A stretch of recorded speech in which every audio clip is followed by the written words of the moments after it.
बिस्मिल्लाहिर्रहमानिर्रहीम। डिस्कस करेंगे आज सेंटेंस।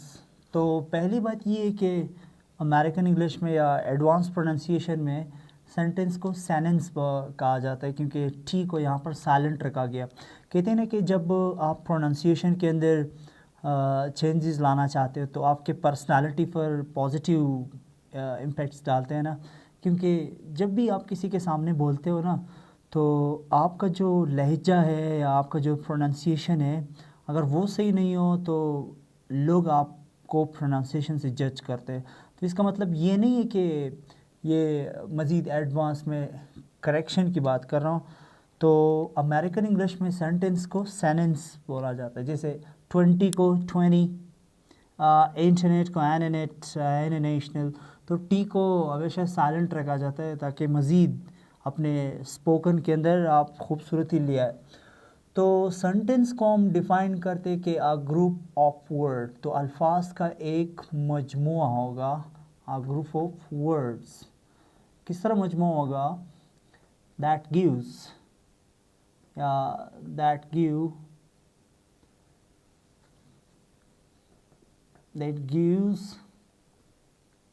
complete meaning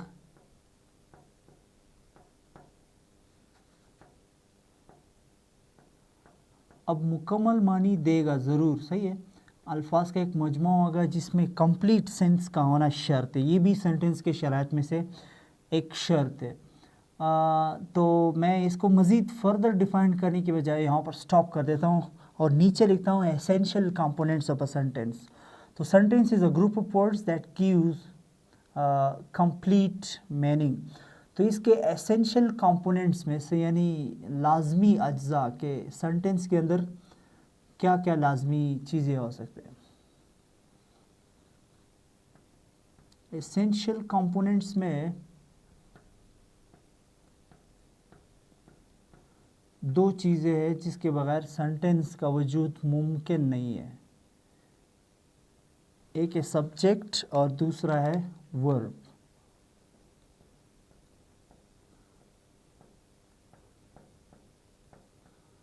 सब्जेक्ट और दूसरा आ सकता है वर्ब। यानी अल्फाज का एक मजमुआ होगा जिसके अंदर सब्जेक्ट और वर्ब का होना शर्त है, और इसी के साथ साथ कंप्लीट मीनिंग देना भी शर्त है। तो एसेंशियल कंपोनेंट्स में सब्जेक्ट, वर्ब और कंप्लीट मीनिंग ये सेंटेंस के शराइत में से आता है। जैसे कि मैं यहाँ पर लिख सकता हूँ कि आई टीच यू इंग्लिश। तो इस जुमले में आई एजेंट है, एजेंट के बारे में बात हो रही है, तो एजेंट आपका सब्जेक्ट है और टीच वर्ब है, टीच वर्ब है। तो वर्ब और सब्जेक्ट का जो कॉम्बिनेशन है और साथ साथ कंप्लीट मीनिंग, ये एक सेंटेंस बनाता है। तो प्रेडिकेट भी हम कह सकते हैं कि एक सब्जेक्ट होगा और सब्जेक्ट के बाद प्रेडिकेट होगा, और प्रेडिकेट के अंदर फिर वर्ब का होना शर्त है। एक ही बात है। तो मज़ीद एक्सप्लेनेशन की तरफ चलते हैं। जैसे कि वी स्पोक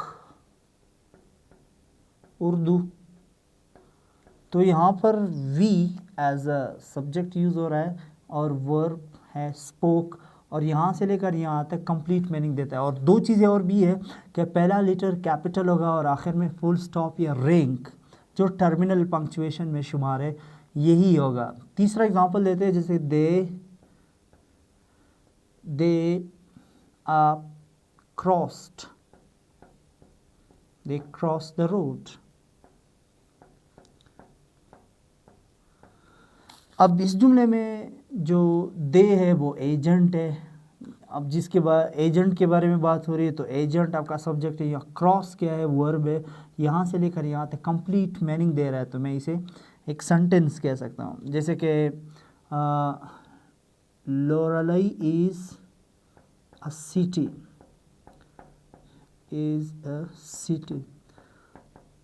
तो इस जुमले में सब्जेक्ट लोरेलाई है और वर्ब इज़ है। तो सब्जेक्ट वर्ब का जो कॉम्बिनेशन है वो बनाता है सेंटेंस और क्लियर मीनिंग देता है। तो मैं कहूँगा कंप्लीट सेंटेंस। तो ये हो गया इसका डेफिनेशन।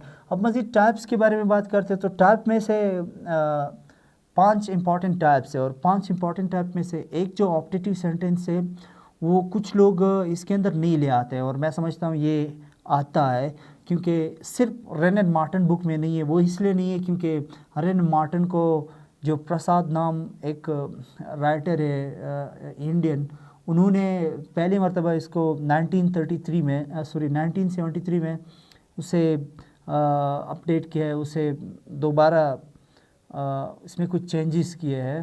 तो फिर उसके बाद इस बुक को दोबारा रिवाइज नहीं किया गया, दोबारा स्टैंडर्डाइज नहीं किया, तो इसीलिए वो एक सेंटेंस इसके अंदर मिस आ रहा है। लेकिन आजकल से मज़ीद मॉडिफाई हो गया, तो ऑप्टेटिव सेंटेंस भी ग्रीमिलीज ने बीच में ले आया। तो पहला सेंटेंस है जिसके बारे में अक्सर हम लोग कन्फ्यूजन के शिकार होते हैं, वो है असर्टिव सेंटेंस। तो असर्टिव सेंटेंस एक नाम है, इसका दूसरा नाम डिक्लैरेटिव भी हो सकता है, डिक्लैरेटिव, और इसका तीसरा नाम इंडिकेटिव भी हो सकता है। एक जुमले के 3 नाम है इंडिकेटिव सेंटेंस। अब एक जुमले के इतने ज़्यादा नाम क्यों रखे जाते हैं? क्योंकि अकॉर्डिंग टू द ग्रीमीरियंस, अब ग्रीमीरियंस कोई एक शख्स तो नहीं है पूरी दुनिया में, बहुत ज़्यादा है नेटिव राइटर्स जो मुख्तलिफ ग्रीमीरियंस के मुताबिक मुख्तलिफ नाम रखे गए। जैसे कि मैं यहाँ पर लिख सकता हूँ अ सेंटेंस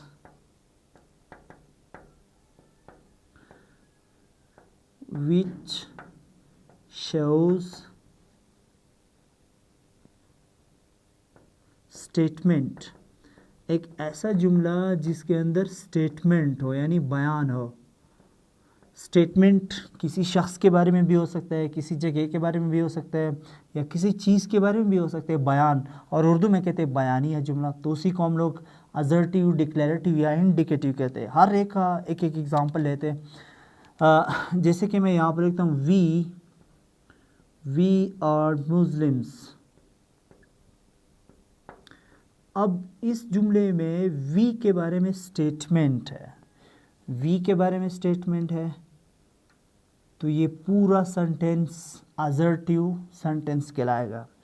जैसे कि मैं एक और एग्जांपल लेता हूँ कि you are monitor of the class, you are monitor of the class. तो इस जुमले में मैंने यू को डिक्लेयर किया है। यू को किस तरह डिक्लेयर किया है कि ऐलान किया है कि you are monitor of the class, तो आप क्लास का मॉनिटर हो। तो अब मैंने डिक्लेयर किया है, तो इसलिए मैं डिक्लेरेटिव सेंटेंस भी कह सकता हूँ। और डिक्लेरेटिव सेंटेंस में यू के बारे में स्टेटमेंट है, तो मैं इसी डिक्लेरेटिव को असर्टिव भी कह सकता हूँ। एक और एग्जांपल देते हैं, जैसे कि द स्काई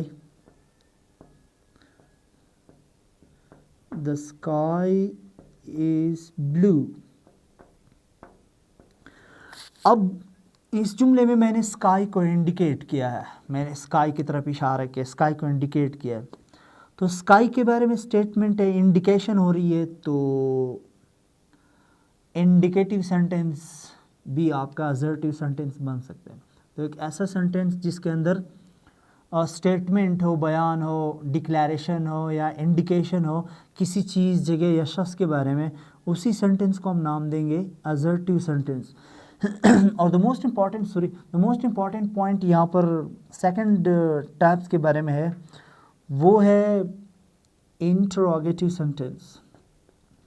इंटरोगेटिव सेंटेंस के फिर 2 पार्ट्स है या 2 पॉइंट्स है। एक सेंटेंस है और इसके 2 टाइप्स है। तो एक ऐसा सेंटेंस जो सवाल पूछने के लिए इस्तेमाल होता है, उसे हम इंट्रोगेटिव, और दो sentences which use to ask question. तो इंट्रोगेटिव सेंटेंस में फिर 2 हिस्से हैं, 2 किस्म के क्वेश्चन किए जाते हैं। 2 किस्म के क्वेश्चन में से मैं पहले यहाँ पर लिखता हूँ confirmatory question.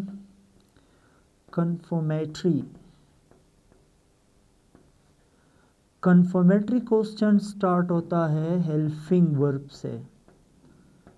Confirmatory question start होगा हेल्पिंग वर्ब से। हेल्पिंग वर्ब से यानी ऑक्सिलरी वर्ब से।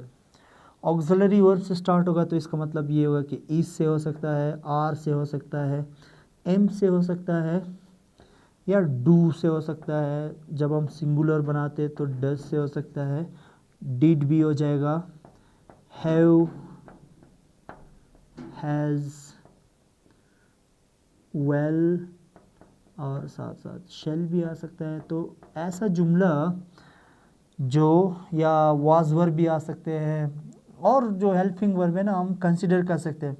एक ऐसा जुमला जो सवालिया हो और सवालिया जुमले में हेल्पिंग वर्ब से स्टार्ट हो तो उस जुमले को हम लोग कन्फर्मेटरी क्वेश्चन कहते हैं। क्यों कहते हैं? जैसे कि did you take breakfast, did you take breakfast. तो ये सवालिया जुमला है, इंट्रोगेटिव सेंटेंस है। और इंट्रोगेटिव सेंटेंस का जो सबसे बड़ा पहचान वो ये है कि क्वेश्चन मार्क से स्टार्ट होगा, क्वेश्चन मार्क पर इसका एंड होगा भाई। इंट्रोगेटिव सेंटेंस है और इंट्रोगेटिव सेंटेंस में फिर शुरू हो रहा है हेल्पिंग वर्ब से, तो मैं कहूँगा इंट्रोगेटिव, और इंट्रोगेटिव में फिर कन्फर्मेटरी क्वेश्चन। याद रखिए कन्फर्मेटरी क्वेश्चन या तो यस का आंसर होगा या नो का आंसर होगा। सिर्फ हम लोग कंफर्म करते हैं डिड यू टेक ब्रेकफास्ट, तो इसका जवाब या तो यस होगा या नो होगा। यस नो में क्यों जवाब आता है? क्योंकि हम सिर्फ कंफर्म करते हैं, इसीलिए इसका नाम कन्फर्मेटरी क्वेश्चन रखा गया। जैसे कि यहाँ पर लिख सकते हैं कि और यू अ टीचर। अब दो चीज़ों से दिखाई देता है। स्पोकन में आप हेल्पिंग वर्ब से ज़ाहिर कर सकते हो और रिटन फॉर्म में हेल्पिंग वर्ब की मदद से हम पहचान सकते हैं कि ये इंट्रोगेटिव सेंटेंस है। और इंट्रोगेटिव में फिर हेल्पिंग वर्ब से स्टार्ट हो रहा है तो इट मीन्स ये कन्फर्मेटरी क्वेश्चन है। और कन्फर्मेटरी क्वेश्चन के बाद हम लोग करेंगे इंफॉर्मेटिव क्वेश्चन। तो इंफॉर्मेटिव क्वेश्चन भी इंट्रोगेटिव सेंटेंस का हिस्सा है, लेकिन ये शुरू हो जाएगा क्वेश्चन वर्ड से, यानी हेल्पिंग वर्ब से स्टार्ट नहीं होगा इंफॉर्मेटिव क्वेश्चन। अब मैं जब इंफॉर्मेटिव क्वेश्चन की बात करता हूँ तो ये तो शुरू हो जाएगा क्वेश्चन वर्ड से।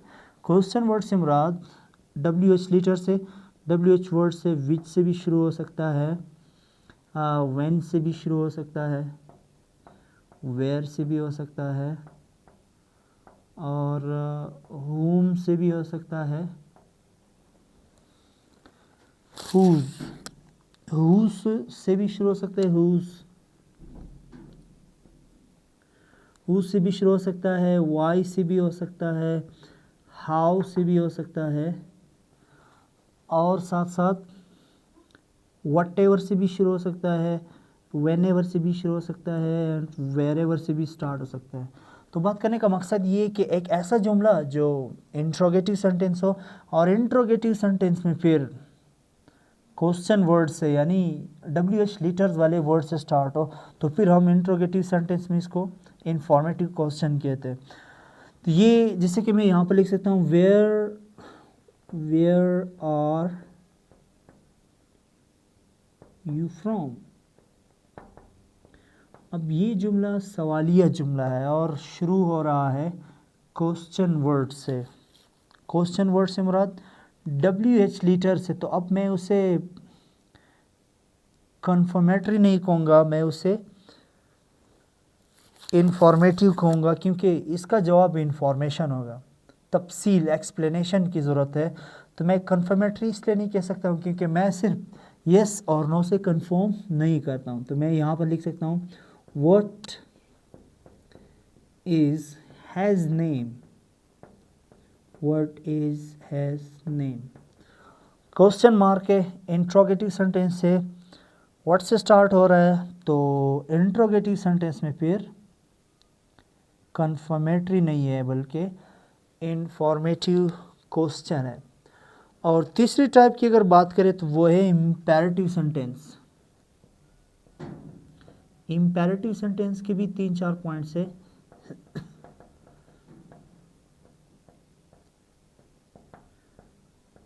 इम्पेरेटिव सेंटेंस स्टार्ट हो जाएगा या जिस चीज़ से भी आप स्टार्ट करते हो तो इसमें 3 चीज़ें होना चाहिए। ऑर्डर हो, इस सेंटेंस के अंदर ऑर्डर हो सकता है या रिक्वेस्ट हो सकता है या एडवाइस हो सकता है। अच्छा, एडवाइस 2 किस्म के, एक सी से शुरू होता है और एक एस से, बीच में यहाँ एस आते हैं तो इसका प्रोनाउंसिएशन भी चेंज है। इसका प्रोनाउंसिएशन एडवाइस, और जब सी वाला है वो एडवाइस है। तो ये एज अ वर्ब यूज़ होता है और सी वाला एज अ नाउन यूज़ होता है, एडवाइस। या कभी कभार सजेशन भी हो सकता है, कभी कभार कमांड भी हो सकता है।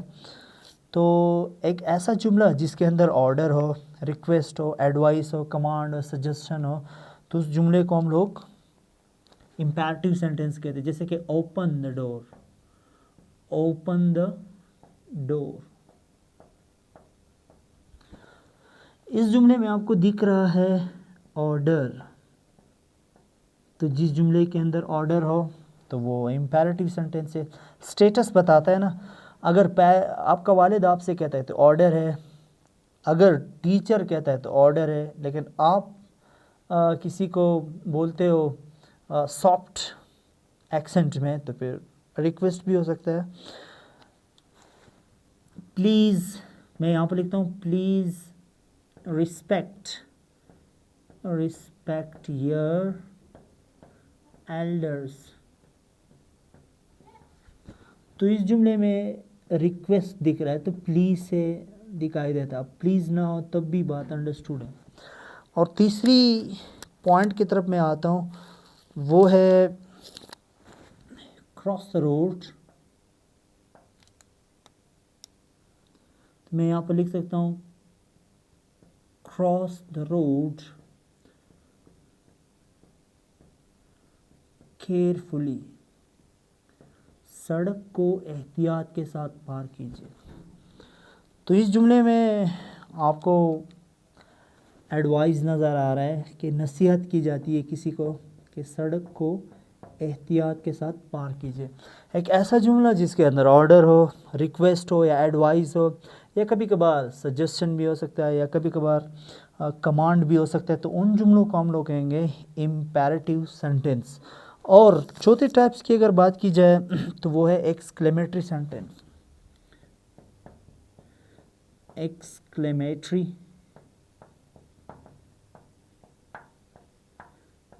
एक्सक्लेमेटरी सेंटेंस के अंदर क्या चीज़ें होते हैं, हम लोग बात करेंगे स्ट्रॉन्ग एमोशंस की, सडन फीलिंग्स या स्ट्रॉन्ग एमोशंस की बात होगी। सडन फीलिंग्स या स्ट्रॉन्ग एमोशंस। स्ट्रॉन्ग एमोशन से मुराद, अब जब अचानक आप किसी चीज़ पर हैरानगी का इजहार करते हो तो उसको हम लोग एक्सक्लेमेटरी सेंटेंस में शुमार कर सकते हैं। जैसे कि यहाँ पर है वाओ,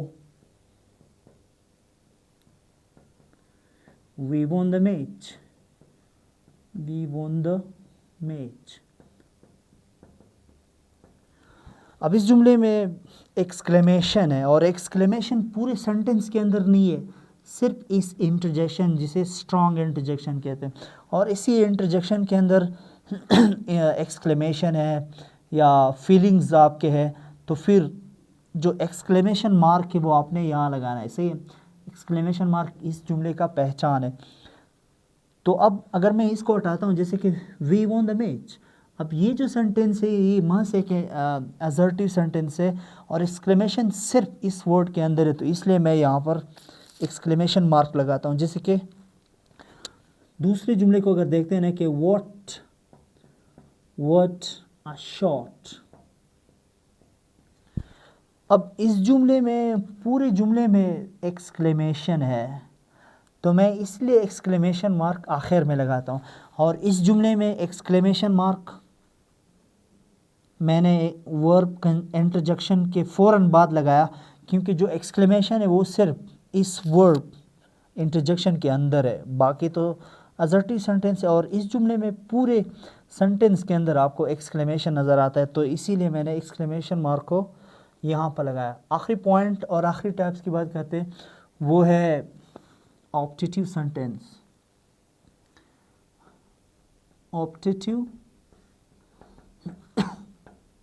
ऑप्टेटिव सेंटेंस के भी 3 चीज़ें इसके अंदर।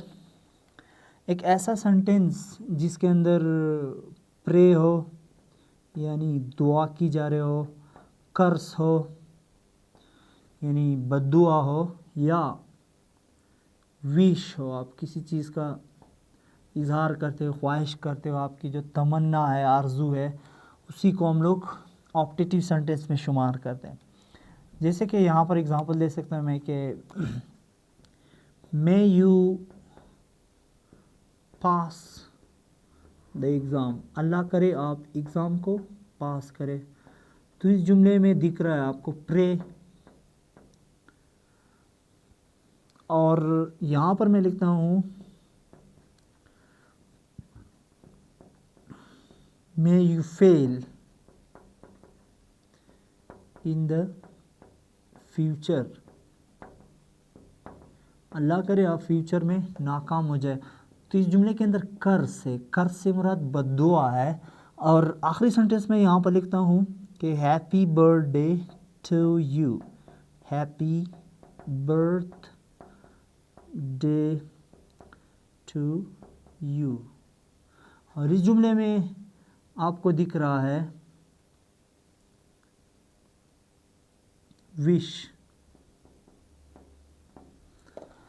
तो ये आप ऑप्टेटिव सेंटेंस के यानी 5 सेंटेंस के पूरे टैप्स, एक सेंटेंस के 5 टैप्स मैंने यहाँ पर लिखे हैं। और आई थिंक आपको लेक्चर अच्छा लगा होगा, और आपसे उम्मीद की जाती है कि आपसे आगे फॉरवर्ड करें और शेयर करें लोगों के साथ, सब्सक्राइब करें, बेल आइकन दबाएं, ताकि हमें आपके मोटिवेशन से पता चले कि आप कितना हेल्प कर रहे हो। अल्लाह हाफ़िज़।